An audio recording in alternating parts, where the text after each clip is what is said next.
Hello, welcome to Fireside Chats. My name is Magla Pillai, and today we will be taking the subject of stability. In this series, we look at the core of spirituality. We look at how spirituality impacts on your consciousness. We also ask you, the viewer, to ask yourself questions such as what your relationship with God is. Is he just a name or a concept, or is he or she an actual experience for you?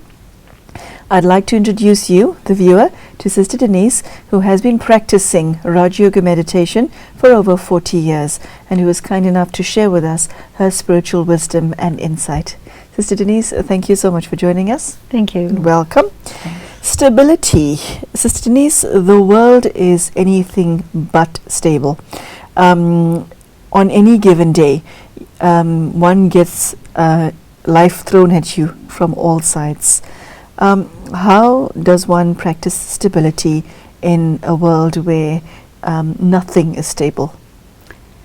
You know, in this world, there are stabilizers that are used. It's a technical item, and stabilizers are very often gyroscopes.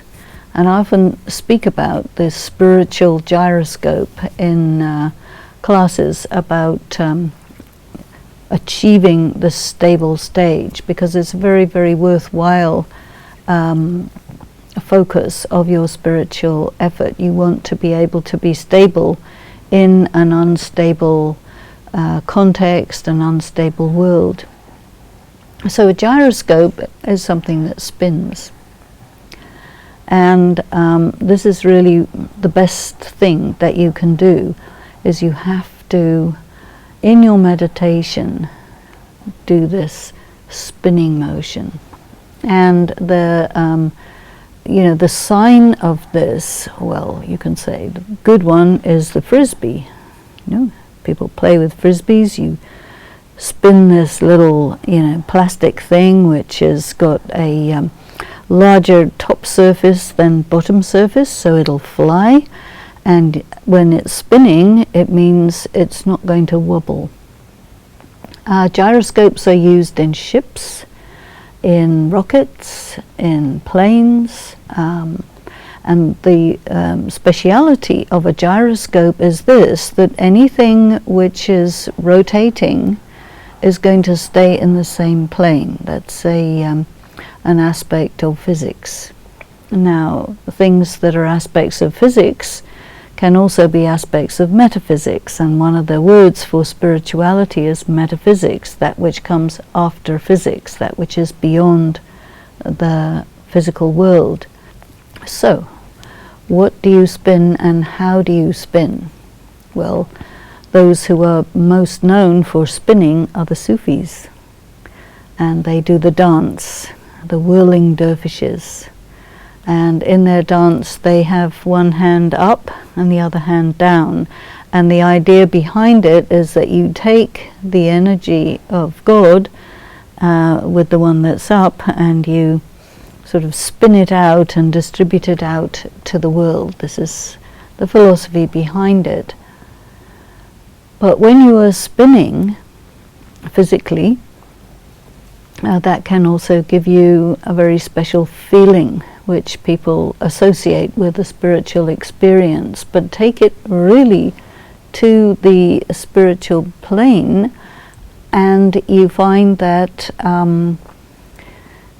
what you have to spin is your sense of self, your identity. And so what is your identity? A person at the present time is somewhat far away from their true identity. We have an expression, the swadharma, the dharma of the self, or the true religion of the self, which is the state of purity, peace, power, love, bliss.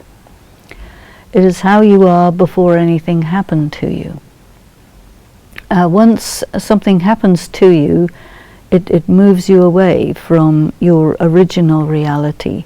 So the spinning that you have to do in this process is to say, okay, I am my original reality, and I am all of the changes that occur, which move me further and further away from my originality, but because it's a circle, it brings me back to my point of departure. So there is a spinning motion that one can do in meditation to achieve that. Now you apply that to your interpretation of what's happening around you. Because what people normally do is they see what's happening, they take it in, they feel it, they almost become it. Whatever is happening to me. Now, in spiritual practice, if you want to become stable, you really shouldn't do that, because then you are totally up and down and very unstable. Whatever is happening outside, that's happening inside, so you're totally a leaf in the wind. Outside, it's up and down. You say to yourself, it's happening, but it's not happening to me. I remain in the stable stage of I am a pure, peaceful, powerful, loveful, blissful soul. You can even spin those points of going from pure to peaceful to powerful to loveful to blissful, again to pure. So you can use that spinning. You can spin I pass through all kinds of changes, but if I look at the totality of changes I pass through, just like if you would spin a top, maybe on some tops people will paint the colors of the rainbow, and when you spin it, what you see is white. You see. And so all the different things that you could go through in terms of emotionally or whatever, but you spin, and what you get is the stability of being able to access your original stage, and the spinning motion is the thing that really holds you stable. If you concentrate, you can become rigid. And when you're rigid, you are also brittle, can break. But if you're spinning, it's very, very stable. Just like the top, when you spin it, it doesn't fall down as long as it's spinning. Once the speed of the spinning is slow, it starts to wobble, and eventually, so when you are not moving, you're much more vulnerable than when you're moving. A rifle has inside the barrel of the gun these grooves which spin the bullet, or a cricketer spins the ball. So there's all kinds of things which we use the spinning motion for, to achieve, strength and power, being able to project effectively and precisely. And so we project ourselves into reality, but we don't want ourselves to be pushed around by reality. So anything we can do which spins us is going to help us to be in that stable stage. So in Raj Yoga, we see the self as partly dark, partly light, a little bit good, a little bit bad, and you spin all of those things, and then you're away from I am this, I can't be that, I would like to be this, but I'm not. You bring everything together, and you become one with yourself in this spinning motion, and this will give you emotional stability, mental stability, spiritual stability, physical stability, and then you can move ahead with much greater comfort. Mr. Denise, if one is aware that one is unstable, not necessarily mentally, but say emotionally, but you want to bring some normality into your life, and by that I mean a sense of stability, do you not just have to change your attitude? Is it not something like changing your perspective, changing your attitude, when you find yourself about to go into the up and down motions of life, to talk yourself out of the negative state? Is that also not a practice of stability? It is. You can do that, absolutely. Okay. And people who are really emotionally unstable, they have, they go up and down, like and the heart machine. Yes. But they have too much high and too much low, so then they can't manage that. And so then they are given psychotropic drugs which chop off the top and the bottom end, and you kind of go up and down in this sort of grey area in the middle, which is manageable but not so interesting. So, people like variety, they like contrast, but you have to be able to manage it. As I listen to you speak, we're talking about stability, but what we're actually talking about is how to protect the self from a world that has become a very dangerous place. Do you employ other means of self-protection in order to remain grounded? If you go into extreme fear, that will destabilize you. If you listen to what people say to you or about something that's important to you, that can destabilize you. So I think that there are certain disciplines that you can bring into your life which will protect you from destabilizing influences that can, bring you under other influences, so that you are pulled away from yourself. And I think that you can actually use your meditation, your spiritual study, to discern what is real, what's important. And even there are disciplines that we do practice. For example, do not rely on hearsay matters. Check it.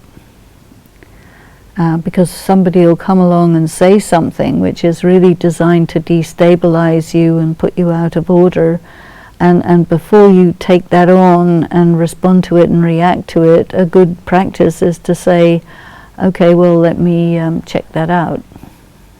You see, just don't take it at face value, because then you are susceptible to destabilizing influences if you don't first say, okay, well, I'll see about that, I'll check it for myself, before I take that on board. Sister Denise, how does God come into this picture of being stable?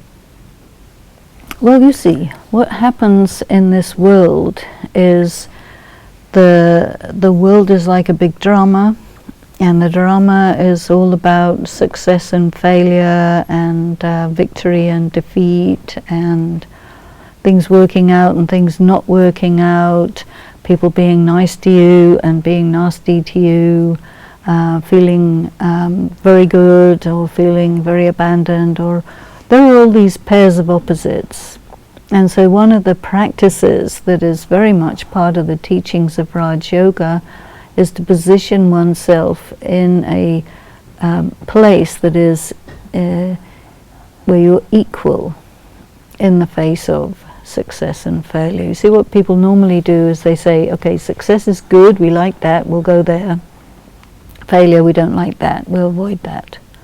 And the law of spirituality says, look, if you're going to go to success and take that on and take that in and enjoy the success, the corollary of that is that you will have to take the opposite.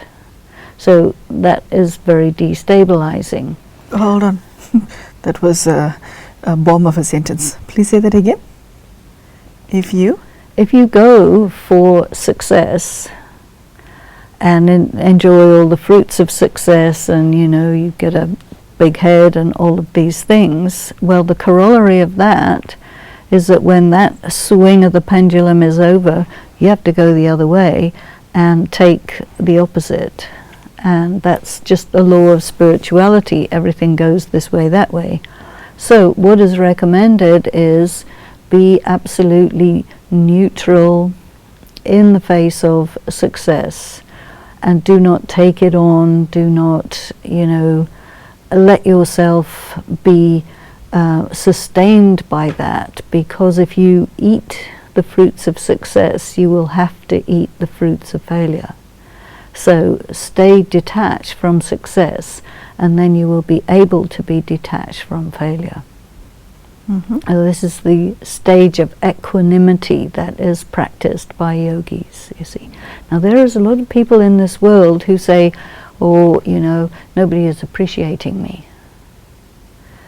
And in a spiritual environment, because of this understanding, people will not go out and do too much appreciating, because they know that if you try and pull somebody into that state of enjoying being appreciated, you're sort of responsible for sending them off in the other direction, because some other time they're not going to be appreciated.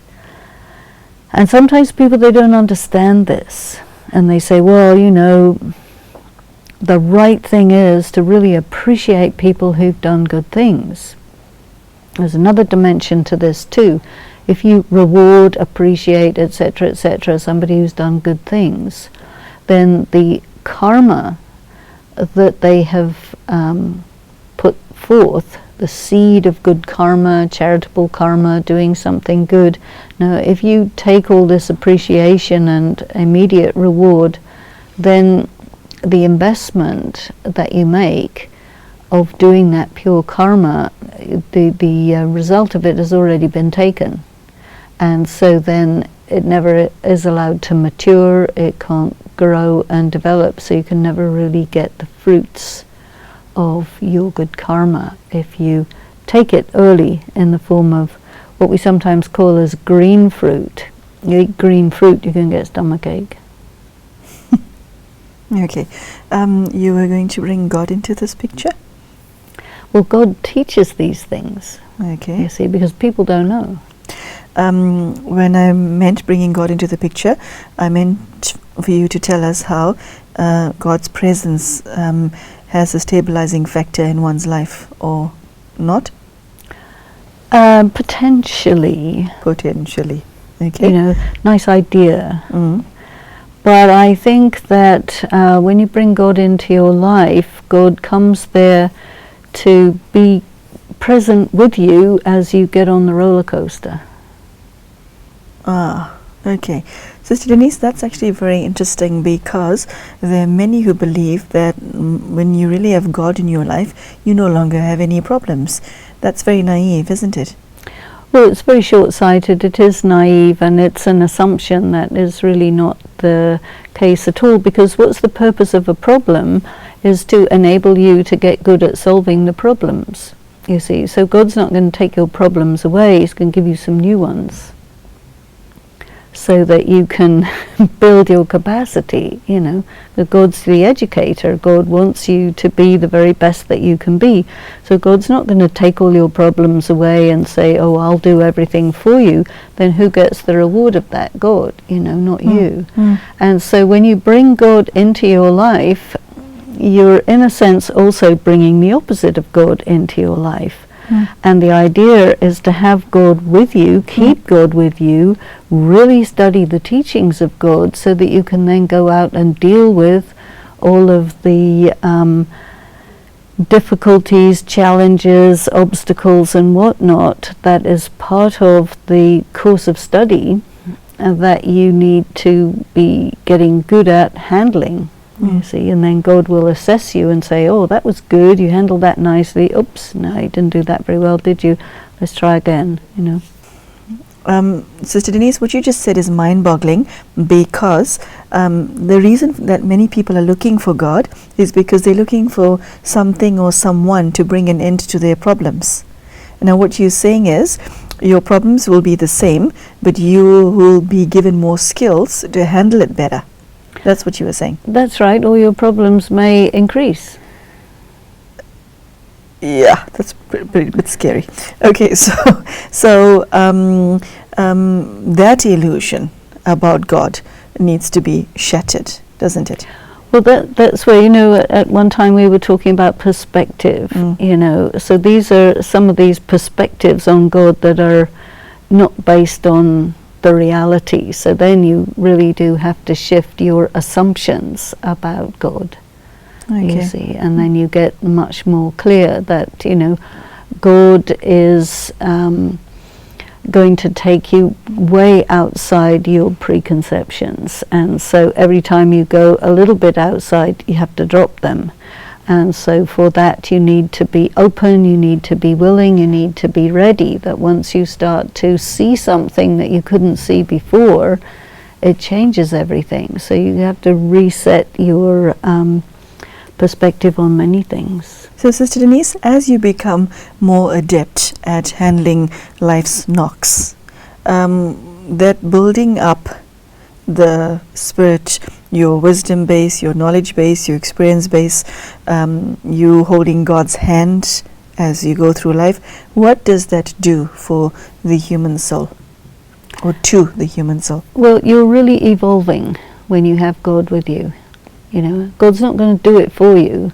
God will give you information, God will give you instructions, and then kind of sit back and see how you do, as any really good teacher will do, and sometimes give you feedback also, and God will say, well, you're not really paying attention, are you? And wake you up, With a knock on the head? Something like that. Right, okay. What you sing is an unknown and a shock to many people, because well, would you rather live under an illusion, or are you willing to go through the uncomfortable experience of disillusionment? This is a question. better the devil you know than the devil you don't know. But who wants to live in a state of illusion? You don't want to when you're asked the question. People don't like to be disillusioned. It's a really unpleasant feeling. And so I ask people, do you want to stay under an illusion? Is that how you want to be? Is that how you want to live? Can you not call upon your inner strength to manage the uncomfortable feeling of disillusionment? Because disillusionment means you don't have any illusions, which means you're clear. Why do you want to be living in a deluded state when you don't have to? Okay, so Sister Denise, stability, is it something that one learns over time? And the reason I'm asking this question in this context is because people like to have a variety of experience. When you're stable, there's this, could life not become boring? Because you're not buying into whatever life's selling you. Your life becomes kind of like this, and we all enjoy this. We may not enjoy this, but we might enjoy this. Well, stability also means balance.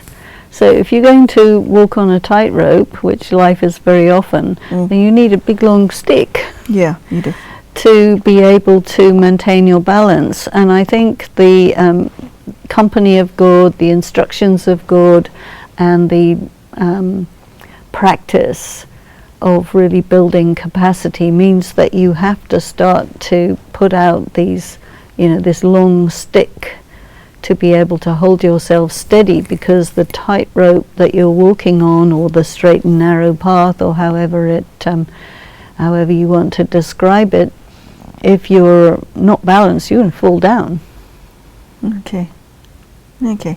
So spirituality does entail depth, doesn't it? Yes. Okay.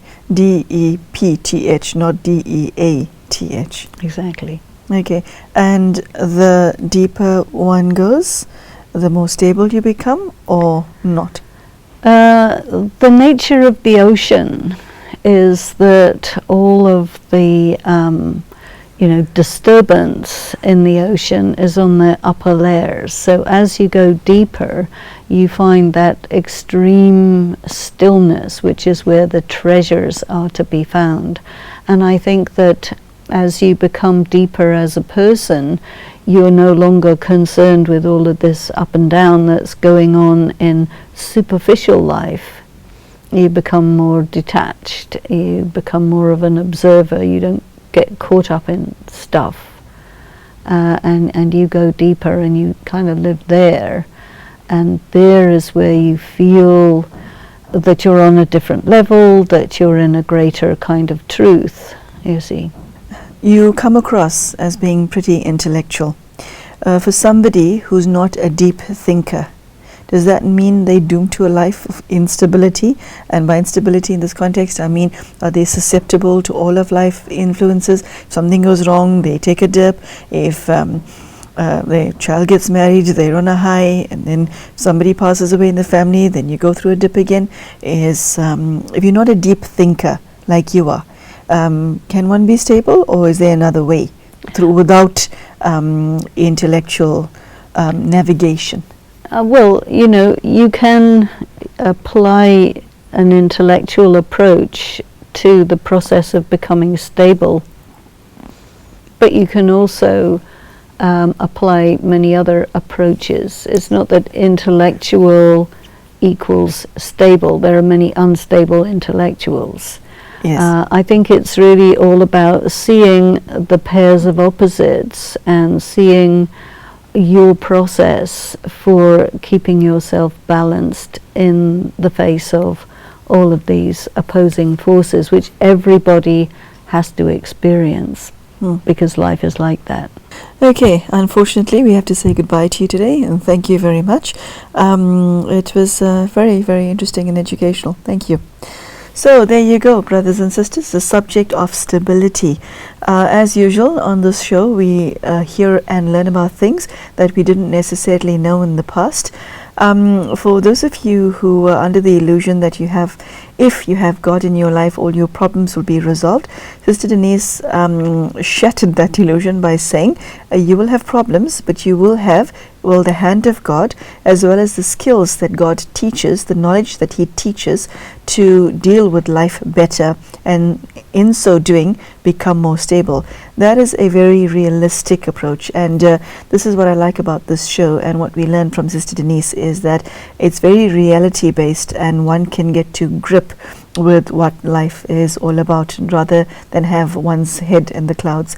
So I do hope that you understand a bit more about the subject of stability, and I do wish you well on your own spiritual quest. Thank you for joining us, and goodbye.